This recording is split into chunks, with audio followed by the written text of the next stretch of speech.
OG OG OG OG OG ఎక్కడ చూసినా OG OG OG OG cinemas చాలా block buster అయింది, అదిరిపోయింది. సో చెప్పాలంటే ఆ, అసలు మామూలుగా కాదు.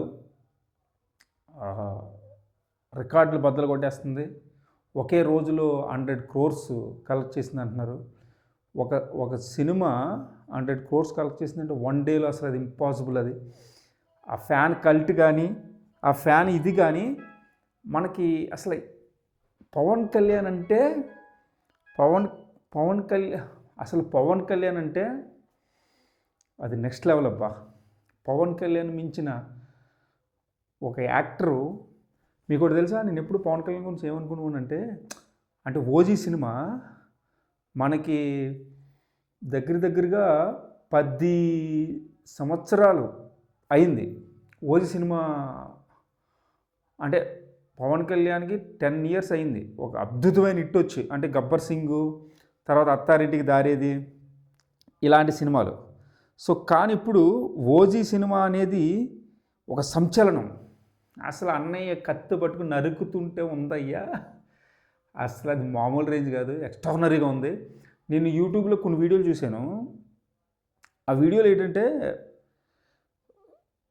ఫ్యాన్స్ సినిమా చూస్తూ చాలా ఎమోషనల్ అయిపోతున్నారు. అది చూస్తుంటే నాకు కన్నీళ్ళు వచ్చేసినాయి. నేను కూడా ఏడ్చేసాను. అసలు పవన్ కళ్యాణ్ని తన గుండెల్లోకి తీసేసుకున్నారు. లేకపోతే ప్రతి ఓడు నా సినిమా, నా అన్నయ్య సినిమా, నా కుటుంబం, అంటే పవన్ కళ్యాణ్ అనేవాడు ప్రతి ఒక్కడు హృదయంలో ఉన్నాడు. ఫ్యాన్స్ అంటే పవన్ కళ్యాణ్ ఫ్యాన్సే ఫ్యాన్స్ అబ్బా. అసలు అది ఏమని చెప్తాం, ఎలా చెప్తాం? సో చాలా ఆనందంగా ఉంది. సో గబ్బర్ సింగ్ తర్వాత అలాంటి ఒక గొప్ప సినిమా రావటం అనేది పవన్ కళ్యాణ్కి చాలా చాలా చాలా హ్యాపీగా ఉంది, చాలా సంతోషంగా ఉంది. సో పవన్ కళ్యాణ్ అనే వ్యక్తి అసలు పవన్ కళ్యాణ్ అంటే నిజాయితీ, పవన్ కళ్యాణ్ అంటే ధర్మం, పవన్ కళ్యాణ్ అంటే న్యాయం, పవన్ కళ్యాణ్ అంటే ముక్కుసూడితనం.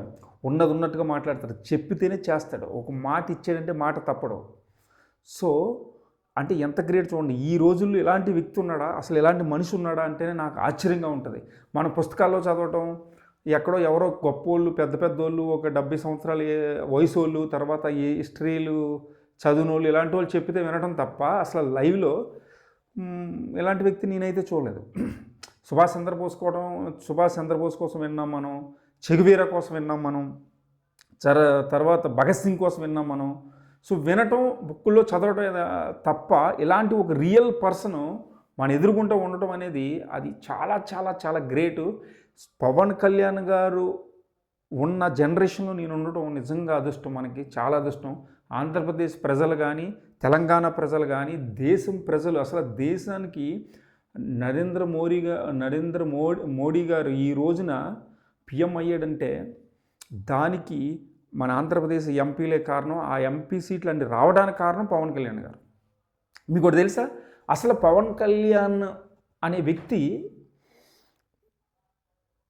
అతనికి ఏది ఈజీగా రాదండి. ఒక చిరంజీవి తమ్ముడై ఉండి అంత అంత బలగం ఉండి కూడా పవన్ కళ్యాణ్ మీకు రాజకీయాల్లోకి వచ్చేసరికి ఒక్కడ సపోర్ట్ లేదు, ఫ్యామిలీ సపోర్ట్ కూడా లేదు, ఎవరి సపోర్ట్ లేదు.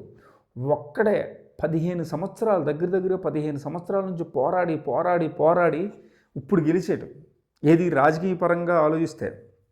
అలాగే ఓజీ సినిమాకి వస్తే 15 సంవత్సరాలుగా పాపం తన రాజకీయం చేసుకుంటూ, తన రాజకీయం ఏదో చేసుకుంటూ, తన జీవితాన్ని గడుపుతూ, ప్రజల కోసమే గడుపుతూ, ప్రజాసేవ కోసం గడుపుతూ, ప్రజలే జీవితం అని గడుపుతున్న ఈ ప్రాసెస్లో అక్కడక్కడ సినిమాలు చేసాడు. ఆ సినిమాల్లో వచ్చిన డబ్బులు ప్రజలకే పెట్టాడు మళ్ళీ.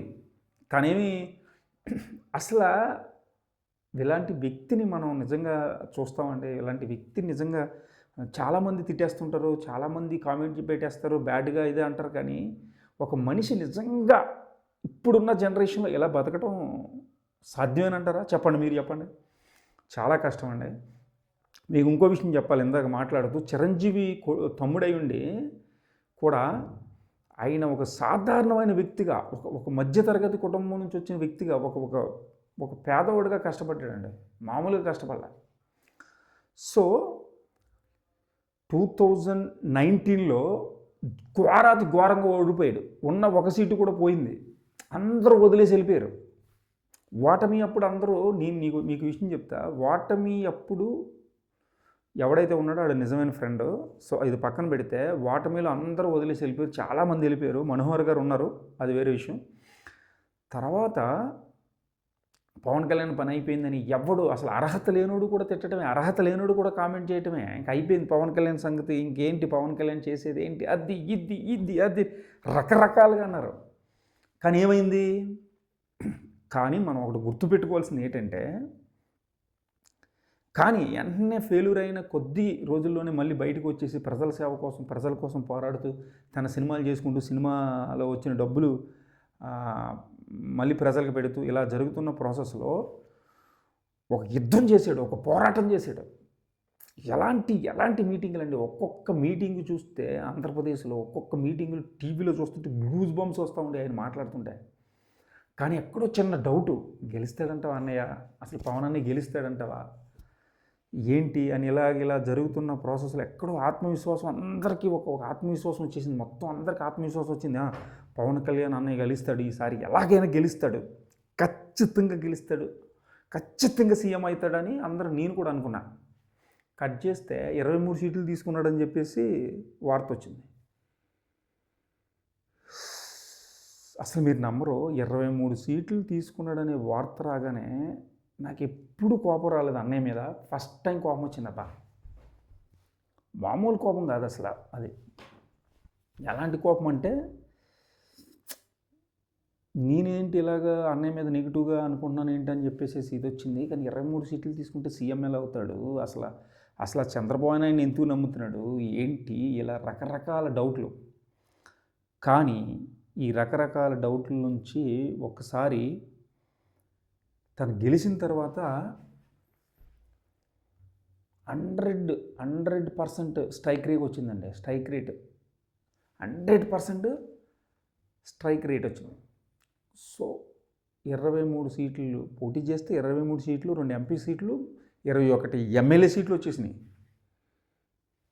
దీనికి ఏముంది, 23 సీట్లు అంటే పెద్ద విషయం ఏముంది, ఇది పెద్ద మ్యాటర్ ఏం కాదు కదా అనుకోవచ్చు. కానీ అస్సలు తెలుగుదేశాన్ని అతాపాతాలానికి వెళ్ళిపోయిన తెలుగుదేశాన్ని బయటికి తీసుకొచ్చేసాడు, తనకు ఒక లైఫ్ ఇచ్చాడు. అలాగే తను అనుకున్న సీట్లు గెలిచాడు, మోడీ దగ్గర పేరు సంపాదించుకున్నాడు. అసలు ఆయన వేసిన వ్యూహం అంటే ఎందుకు 23 సీట్లు తీసుకున్నాను తర్వాత నాకు అర్థమైంది, ముందు అర్థం కాల. అప్పుడు అర్థమైన తర్వాత విషయం ఏమైంది, అప్పుడు నేను అర్థం చేసుకున్నాను. ఓహో, అంటే ఒక రావణ బ్రహ్మ లాంటి వ్యక్తిని ఓడించాలంటే చాలా వ్యూహం ఉండాలి. అసలు తెలుగుదేశంతో ఎందుకు పొత్తు పెట్టుకున్నాడు, ఎందుకు బీజేపీతో పొత్తు పెట్టుకున్నాడు అనే విషయం నాకు అప్పుడు అర్థమైంది. అమ్మడి కరెక్టే కదా ఇది, అవును కదా అనే విషయం నాకు అప్పుడు అర్థమైంది. అయితే ఇప్పుడు మనం ఆలోచించవలసిన విషయం ఏంటంటే, అస్సలు జగన్ లాంటి వ్యక్తిని ఓడించటం అనే విషయానికి వస్తే అది సాధారణమైన విషయం కాదండి. చాలా కష్టమైన విషయం, చాలా కష్టం. ఎందుకంటారా, జగన్ అనేవాడు 10 తలలున్న రావణుడు లాంటాడు. 10 తలలున్న రావణుని ఓడించాలంటే ఆనాడు రాముడు కూడా ఇస్కందెళ్ళి కోతులు సహాయం తీసుకున్నాడు. అన్నిటికి మించి హనుమంతుడు ఆంజనేయ స్వామి సహాయం తీసుకుని ఇంతమంది సైన్యంతో, ఇస్కంద సైన్యంతో, అద్భుతమైన టాలెంటెడ్లు, మామూలు వాళ్ళు కాదు వాళ్ళు, మామూలు వ్యక్తులు కాదు వాళ్ళు. సో ఇస్కంద ఒక రాజ్యాన్ని తన సపోర్ట్గా తీసుకుని ఘోరాతి ఘోరమైన యుద్ధం చేస్తే తప్ప రాముడు రావణుడి మీద గెలవలేదు. ఆఖరికి రామబాణంతో రాముడిని హతమార్చాడు. అలాగే పవన్ కళ్యాణ్ అన్న మాట ప్రకారంగా జగన్ గుర్తుపెట్టుకో, నిన్ను అత్తాపాతాలానికి తొక్కేస్తా అన్నాడు. అలాగే అత్తాపాతాలానికి తొక్కేశాడు. మాట అందరూ అంటారండి, అది నిరూపించుకోవడం గొప్ప విషయం. నేను కూడా చాలా మాటలు చెప్తా. కానీ అలాంటి జగన్ని పవన్ కళ్యాణ్ ఓడించాడు అంటే ఓడిస్తాడని కూడా ఎవడో ఊహించలేదు అసలు. కానీ ఎందుకంటే ఆయనకి 40% ఓటింగ్ ఉంది. ఇప్పటికీ జగన్ అని గుండులు బాధేసుకుంటారు, ఎందుకో తెలియదు. సో ఒక నిజాయితీ, ఒక ధర్మం గెలిచింది ఆంధ్రప్రదేశ్లో. ఈ రోజున పిఠాపురం ప్రజలు ఎంత సుఖపడుతున్నారు. అరే మా ఎమ్మెల్యే అయ్యి ఉంటే బాగుండేది కదా పవన్ కళ్యాణ్, అరే మా నియోజకవర్గం ఎమ్మెల్యే అయ్యి ఉంటే బాగుండేది కదా, అరే మా నియోజకవర్గం ఎమ్మెల్యే అయ్యి ఉంటే బాగుండేది కదా అని ఇప్పుడు అందరూ కొట్టేసుకుంటారు. సో ఓవరాల్గా అంటే నరేంద్ర మోదీ అనేవాడు ఒక యోగి, ఒక అద్భుతమైన ఒక మహర్షి లాంటి వాడు ఆయన. నిజం చెప్పండి, మోడీ వచ్చిన తర్వాతే మన ఇండియా బాగుపడ్డది. మోడీ వచ్చిన తర్వాతే సాధారణమైన వ్యక్తికి కూడా జాబ్ దొరుకుతుంది. చాలా పేదరికం నుంచి నేను చూసిన ఎక్స్పీరియన్స్లో, నేను అనుభవించిన ఎక్స్పీరియన్స్లో నేను చెప్తున్నా. మోడీ గారు వచ్చిన తర్వాత, నేను ఏ పార్టీ ఇది కాదండి, మామూలుగా చెప్తున్నా.